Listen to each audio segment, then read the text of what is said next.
문을 열면서 말씀을 드렸던 것처럼 우리나라도 산유국이었던 시절이 있습니다. 그런데 지금은 매장량이 고갈되면서 이 지위를 잃은 상태인데요. 다시 산유국 반열에 올라설 수 있다. 이런 가능성이 어제 발표됐습니다. 이게 어떤 내용인지 그리고 현실성이 있는 건지 전문가 연결해서 자세한 내용 알아보도록 하겠습니다. 신현돈 인하대학교 에너지자원공학과 교수님 전화로 연결하겠습니다. 교수님 나와 계십니까? 네, 안녕하세요. 저 신현돈입니다. 예, 안녕하십니까 교수님. 어제 발표한 내용, 윤 대통령이 직접 내용을 발표를 했는데요. 그러니까 포항 영일만 앞바다에 막대한 양의 석유와 가스가 매장돼 있을 가능성이 크다. 물리 탐사 결과가 나왔다. 이렇게 이야기를 했거든요. 이게 무슨 말입니까? 네. 지금 이제 뭐 발표하신 내용 중에 꼭 틀렸다 하는 말은 없는 것 같고요. 예. 이제 뭐 석유와 가스를 찾으려면 일단 물리 탐사라는 이제 탐사 단계를 거쳐서 예. 이제 어디가 석유 가스가 묻혀 있을 만한 곳인지 유망 구조를 이제 발견하거나 아니면은 도출했다 그 정도 의미로 받아들이면 되고요. 예. 그 결과는 이제 시추를 해봐야 알 수 있습니다. 그러면 그 전 단계 정도로 보면 되는 건가요? 사전 네. 단계? 네. 예. 그러면은 이렇게 나온 내용이 뭐 석유, 뭐 가스가 최대 12억 9천만 톤, 석유가 최대 42억 2천만 배럴 이렇게 나왔던데 이 정도 양이라면은 어느 정도 경제성이 있는 수준이라고 볼 수 있는 건가요? 만약에 이렇게 나온다 그러면 이제 예. 어마어마한 이제 일이 벌어지긴 하는 건데 예. 뭐 희망 사항일 수도 있고 아직 이제 탐사 단계에서 시추조차 하지 않은 단계이기 때문에 예. 섣불리 벌써 매장량을 얘기한다는 거는 좀 우스운 얘기일 수도 있고요. 우리가 뭐 농담 삼아 먼저 앞질러 나가면 뭐 나오려고 하는 그 석유가스도 다시 들어간다 뭐 그런 농담도 하긴 하거든요. 예. 그래서 이제 조심스럽게 이렇게 말을 예. 하는 게 좀 중요하긴 합니다. 예. 앞서서 말하면은 나오려던 석유도 안 나온다. 말씀을 해주셨는데 그러면 이게 뭐 실물 경제에 도움이 될 거다 안 될 거다 이런 거 이야기하기에도 지금은 좀 이른 단계라고 봐야겠네요. 네네 그렇습니다. 왜냐하면 예. 이제 한국이 하루에 뭐 260만 배럴에서 300만 배럴 정도 사용을 하고 있는데 예. 이걸 하면 연간으로 하게 되면 한 10억 배럴 정도 됩니다. 근데 이제 만약에 이런 10억 배럴을 한국이 전량 수입을 하기 때문에 예. 이거를 지금 환율 뭐 1,300원 곱하고 하게 되면 거의 140조 가까이 될 거예요. 그러면 이제 우리나라 예산 생각하면 한 4분의 1 정도에 해당되는 금액의 규모가 원유만 수입을 하는데 쓰니까 예. 이 부분들의 상당 부분들이 만약에 국내에서 나온다고 하면 뭐 에너지 수입 양도 주는 거는 물론이고 이 개발하면서 이제 주변에 관련된 산업들이 예. 같이 이제 동력을 받을 수 있기 때문에 나온다고 하면은 뭐 아주 좋은 일이죠. 나온다면 정말 좋지만 아직 그렇게 좋게만 볼 상황은 아닌 거다. 네네 이렇게. 기다려봐야 예.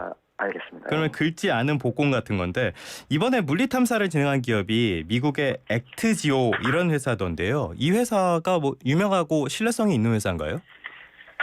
이제 저는 뭐 이쪽 분야는 아니기 때문에 예. 왜냐하면 이제 전체로 하면 제가 뭐 석유가스 에너지를 하지만 예예. 이 부분은 이제 물리 탐사 또 물리 탐사 중에서도 뭐 자료를 해석해서 예. 유망성 있는 구조를 도출하는 전문 회사이기 때문에 아주 큰 회사는 아닌 걸로 알고 있고요. 근데 뭐 이분이 그 메이저 석유 회사에서 많은 뭐 경험을 갖고 있고 특히 우리가 동해 이제 신규로 탐사할 수 있는 지역이 예. 이제 바닷물의 깊이가 깊은 이제 심해저이기 때문에 이쪽에서 이제 유망 구조 도출을 많이 했던 분이다.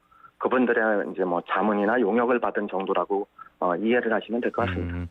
이런 부분은 조금 지켜봐야 될 것 같고요. 어쨌든 그러니까 물리 탐사를 해서 이런 가능성이 발견이 된 건데 그렇다면 이제 다음부터는 단계가 어떻게 되는 건가요? 이제 물리 탐사를 하게 되면은 우리 광구라고 하게 되는 저 가상적인 그 땅이 있습니다. 그 안에 이제 그릇 정도로 엎어놓은 것처럼 석유가스가 이렇게 충진이 되어 있는 구조, 지질학적인 구조를 여러 개 아마 도출을 했었을 겁니다. 그 중에서 이제 그릇이 큰 것부터 시작해서 이제 여러 개를 시추를 하는 계획을 세울 거고, 그 다음 단계는 이제 시추를 통해서 우리가 가상적으로 얘기했던 이런 석유가 존재하는지 안 하는지를 실제로 알아야 되는데, 이제 이 확률이 여러 가지로 이제 뭐 20%니 30%니 나오는데, 이건 사실 0 아니면은 100이거든요. 근데 이제 여러 확률적으로 계산을 하다 보니까 뭐 몇 %의 확률 아니면 이제 시추 결과로 뭐 100개를 시추했는데 그중에서 20개는 석유를 발견하는 경향이 있더라. 예. 그러면 20%의 확률이라고 얘기를 할 그래서 수는 있거든요. 20%? 예. 예. 근데 이제 전반적으로 아무도 탐사를 안 한 지역에 시추를 하게 되면은 확률이 떨어질 테고. 예. 인근의 많은 광구에서 석유가 나오는 지역을 탐사를 하면은 당연히 확률이 높을 수밖에 없거든요. 그리고 이제 지역마다 편차성도 있고, 예. 뭐 통계적인 수치이기 때문에 이게 꼭 반드시 한국에서도 맞는다. 그럴 수는 또 없다고 볼 수도 있습니다. 그러면은 말씀하신 것처럼 광구 탐사하고 시추하고 확인하고 계획 세우고 설치하고 생산하고 이렇게 간다고 했을 때 이 과정이 그러면은 시간을 대략적으로 잡으면 얼마나 걸립니까? 실제로 있다고 했을 때 그러니까 우리나라에서 석유를 이렇게 나올 수 있는 그 시점 얼마나 걸린다고 봐야 되나요? 이제 탐사를 얼마나 이제 자세히 하느냐에 따라 드리는데 예. 이런 거는 이제 조광 계약이라는 계약을 국가랑 맺게 돼 있어요. 예. 그러니까 거기에는 이제 탐사가 몇 년이라는 기간도 있기 때문에 보통은 탐사 기간을 짧은 거는 3년, 긴 거는 5년 정도 예. 기간을 주고 그 안에 충분히 이제 그 탐사를 하게 한 다음에 예. 그다음에 만약에 한두 군데서 석유 발견에 성공을 했다. 그러면 이제 이 양이 정확히 얼마나 되는지 평가를 또 해야 됩니다. 그럼 이제 탐사 시추에 의해서 평가 시추도 하고, 예. 그래서 충분한 매장량이 있고 여기에 투입할 자본이 얼마나 들어가야 되고, 그리고 생산되는 양을 얼마 동안 생산할 수 있는지가 이제 평가가 되면, 예. 그 기간을 우리가 이제 평가 개발 기간이라고 얘기를 하고, 예. 그렇게 되면 이제 생산 설비를 또 거기다 구축을 해야 돼요. 시추하면 끝나는 게 아니라 나오는 것들이 이제 뭐 물도 나오고 가스도 나오고 석유도 나오기 때문에 얘를 분리하는 것도 있고 얘를 또 뭐 육상으로 파이프라인으로 옮겨야 되고 하니까 그것도 한 5, 6년 걸리기 때문에 실제적으로 발견을 하더라도 생산되는 데까지는 하면 10년 넘게 걸릴 가능성이 크죠. 탐사만 3에서 5년이니까 예, 실제로 생산까지는 10년 정도 최소한 그 정도는 잡아야 된다라는 말씀이신 거죠. 개발 기간들이 또 한 5년 가까이 걸릴 수 있기 때문에. 그런데 이 실제 보존하고 있는지 이런 것들은 탐사 시추를 해봐야만 알 수 있는 건가요? 다른 방법은 없습니까? 반드시 그렇습니다. 반드시 해야 되는 거예요? 예, 물리 탐사라는 거는 이제 쉽게 얘기하면 석유가 있을 만한 집을 찾는 거예요. 예. 근데 그 집 안에 이제 석유가 어디에서 이동을 해서 와 있을 수도 있고 아니면 물만 차 있을 수도 있고 뭐 이산화탄소가 타 있을 수도 있고 다양한 유체들이 그 안에 그 옮겨와 있을 수 있거든요. 예. 그래서 이제 일반적으로 유기물에 의해서 석유가 생성이 되면 생성되는 장소랑 이게 모여 있는 장소랑 또 다르게 됩니다. 그래서 만들어졌는지도 중요하고 그다음에 석유가 있을 만한 집이 있는지도 중요하고 만들어진 데서 집까지 이동을 했는지도 중요하기 때문에 이 성공률이 낮은 겁니다. 그러니까 집을 찾았다고 해서 끝이 아닌 거네요. 그렇죠. 거기서도 할 게 더 많은데 그런데 이게 뭐 5개 시추공을 뚫어야 된다. 한 개당 비용이 뭐 1,000억이 든다 이런 얘기도 나오던데요. 이 시추공을 왜 뚫어야 되는 겁니까? 제가 생각하기에는 이제 만약에 그 집이 엄청나게 큰 뭐 그냥 양동이처럼 큰 그릇일 수도 있고 아니면 뭐 국그릇을 엎어놓은 것처럼 이렇게 작은 구조도 있을 수 있으니까 아마 다양한 여러 개의 구조가 있을 수도 있을 거예요. 가능성이 있는 여러 개의 구조들이 그런 구조들을 이제 계획에 따라서 이제 어떤 것부터 어떤 차례로 할 거기 때문에 아마 이제 제대로 된 평가를 그 지역의 전반적인 평가를 하기 위해서는 여러 개의 시추공을 하는 것 그 계획들이 이제 맞다고 생각이 되고요. 여기 같은 경우에는 이제 바닷물의 깊이가 깊은 곳이기 때문에 해양 심해 시추 경우에는 엄청나게 돈이 비싸게 많이 들어요. 뭐 1억 불 가까이 드는 경우도 많기 때문에. 근데 이제 육상 강구에서 심도가 낮은 거를 하는 거는 뭐 수백만 불만 들어도 되는 그 유전들도 있습니다. 근데 여기는 이제 해상 광구들은 시추선을 용선하는 비용도 비싸고 뭐 시추 기간도 깊은 곳이기 때문에 오래 걸려서 시추 비용이 다른 곳에 비해서는 상당히 높다고 볼 수 있습니다. 그러면은 정부가 밝힌 성공률 20%라는 게 이 시추공을 했을 때 여기서 발견될 확률을 말하는 건가요? 시추공 하나하나마다 뭐 20%의 확률로 석유가 있을 거를 이제 통계적으로 냈다고 보시면 됩니다. 그 정도. 네네. 알겠습니다. 그러니까 시추공이라는 게 탐사를 위해서 구멍을 뚫는 걸 말하는데 이렇게 돈을 들여서 뚫는다고 해도 뭐 반드시 이게 성공할 수 있다는 건 아니잖아요. 네, 그러면 맞습니다. 이게 경제성을 따졌을 때 과연 할 만한 작업이냐 이런 의문도 있는 게 사실인데 그 부분은 어떻게 보십니까? 네, 일반적으로 이제 석유 탐사를 해서 얘를 성공을 하면 예. 아까 말씀드린 뭐 전 세계적으로 성공률이 10에서 30%가 정도 되는데 예. 그 정도 된다는 얘기는 우리가 실패를 하더라도 한 곳에서 성공을 하면 나머지 실패한 거를 다 아하. 네. 보상하고도 남기 때문에 이제 회사들이 이거를 하게 되고요. 예예. 그리고 이제 아시는 대로 큰 회사들이 뭐 미국에 있는 회사나 해외에 있는 회사들이 많은데 그 회사들은 한 120년 넘게 회사가 계속 살아 있어요. 예예. 그 얘기는 뭐냐면 돈이 많은 회사들은 여러 군데 사업을 동시에 다발적으로 포트폴리오로 하기 때문에 여러 군데서 실패하더라도 한두 군데서 큰 게 성공을 하면 나머지 실패한 비용들을 다 이제 보상받을 수 있는 그런 그 사업입니다. 예, 이쪽 예. 사업 자체가. 왜냐하면 한번 생산을 하게 되면 2, 30년 동안 별 어려움 없이 예. 그 캐시카우 역할을 할 수 있기 때문에 이런 것들을 한번 경험을 하게 되는 회사들은 이제 잘 놓칠 못하죠. 그러니까 돈이 많이 들어서 몇 군데를 뚫었다고 해도 단 한 군데만 터져도 그게 다 보상이 되고도 남는다는 말씀이신 거잖아요. 네, 맞습니다. 예. 근데 이게 발표된 지역이 포항인데 이 과거에도 포항 쪽에 석유가 있었다고 했었잖아요. 이게 경제성 네네. 때문에 별로 안 좋았다 이런 이야기가 있었는데 그래서 이번에도 좀 회의적으로 보는 시각이 있거든요. 이거는 교수님은 어떻게 전망하십니까?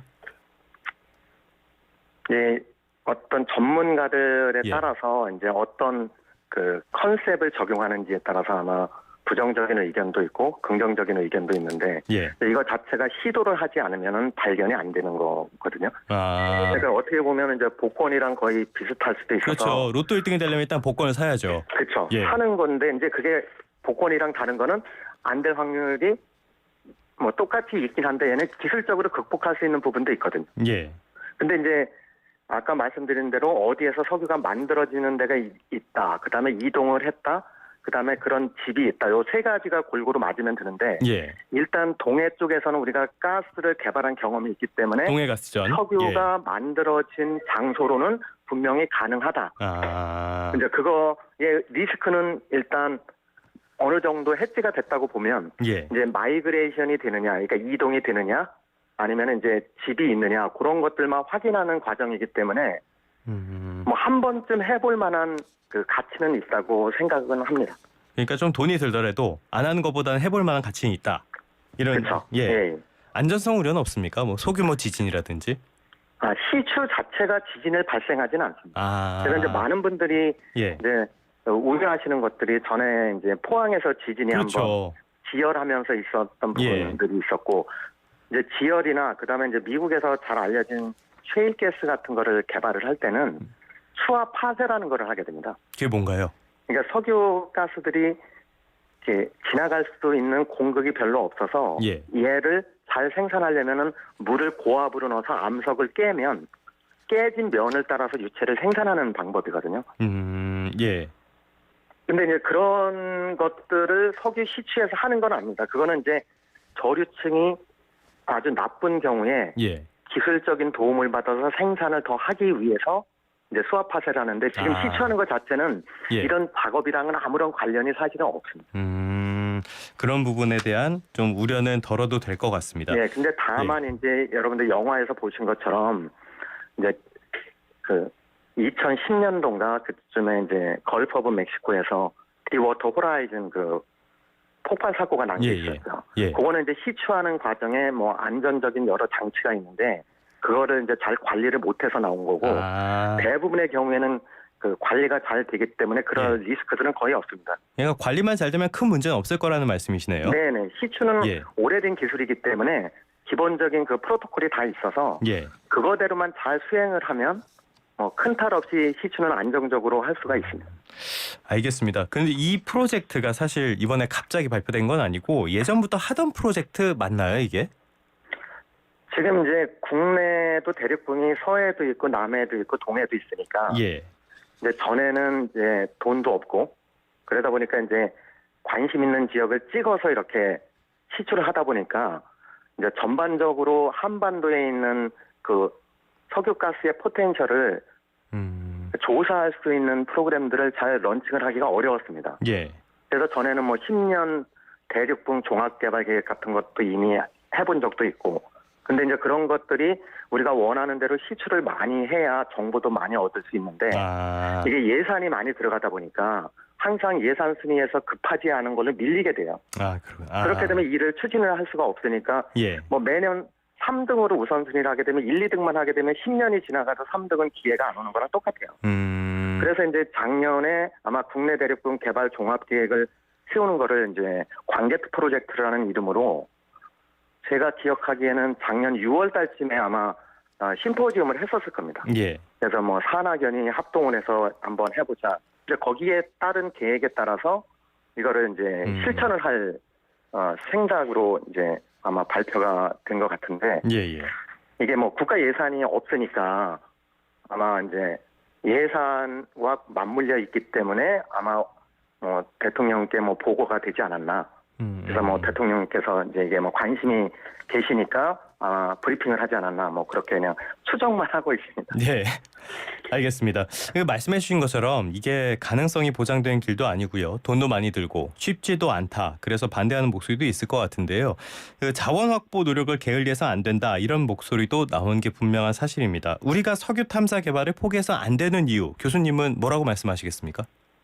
네, 전에도 말씀드렸듯이 저희가 에너지가 94%가 해외에 의존을 하고 있죠. 그렇죠. 근데 이게 뭐 수소 시대로 간다고 해도 아마 80% 이상의 수소는 해외에서 들여와야 될 거예요.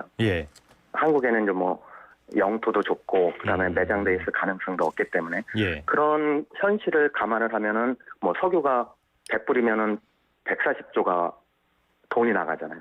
거기에 가스도 4천만 톤 나가죠. 그렇게 되면 평균 한국이 해외에다가 지불하는 에너지 비용이 한 100조에서 150조까지 될 거예요. 그럼 그거를 예산 규모랑 환산해 보면 한 4분의 1쯤 될 거예요. 그러면 어느 나라가 에너지에 수입하느냐고 그 예산의 4분의 1 정도 규모를 하는데 만약에 100조라고 하면 그중에 1% 하면 1조밖에 안 되거든요. 그러면 정말 미래를 생각한다고 생각을 하면 국가에서 책임을 지고 일정 비율을 꾸준히 장기간에 걸쳐서 투자를 해야 성과가 한 10년 뒤에 20년 뒤에 나올 거예요. 그다음에 이제 일부에서는 탄소 중립 때문에 뭐 2050년 되면 석유가스를 안 쓴다고 하는데 이 탄소 중립이 또 국제적인 협업이 돼야 되고 한국이 탄소에 책임을 질 수 있는 거는 전 세계에서 1.7%밖에 안 돼요. 아무래도 탄소 방출량으로 하면. 그러면 이제 과연 이거를 그대로 된다. 만약에 그대로 안 되면은 플랜 B에 대한 생각은 국가에서 책임을 져야 되거든요. 민간 기업이나 뭐 국민 개인이 할 수도 있는 일은 아니기 때문에 그래서 이게 자랑할 일은 아니지만 남한테 자랑하지 않고 꾸준히 우리 백업 플랜들의 이제 플랜 B를 갖다가 나라에서 해야 되는 거고 신재생 에너지가 지금 현재 80% 정도를 에너지를 공급을 하고 있습니다. 근데 이게 탄소 중립이 되더라도 60% 수준까지밖에 안 떨어진다는 거예요. 근데 거기에다가 중국이나 인도의 인구가 30억 인구죠. 그 나라 인구들이 에너지 소비량이 한국의 4분의 1밖에 안 돼요. 그럼 그 나라들이 경제 발전이 되고 산업 구조가 바뀌어서 에너지를 많이 쓴다. 그러면 그 에너지를 다 신재생으로 메꿀 수 있느냐. 그것도 회의적인 생각도 많거든요. 그래서 뭐 나라의 입장에서는 플랜 B를 준비하거나 아니면은 뭐 탄소 중립이 천천히 될 수 있거나 에너지 전환이 우리가 뜻대로 안 될 경우를 대비하더라도 일정량의 에너지원이 필요하기 때문에 저는 꾸준히 해야 된다고 생각을 합니다. 그 바야흐로 에너지 안보, 경제 안보의 시대인데 미래를 위한 투자니까 포기해서는 안 된다는 말씀까지 해주셨습니다. 지금까지 신현돈 인하대학교 에너지자원공학과 교수님과 함께했습니다. 교수님 오늘 말씀 고맙습니다. 예, 감사합니다.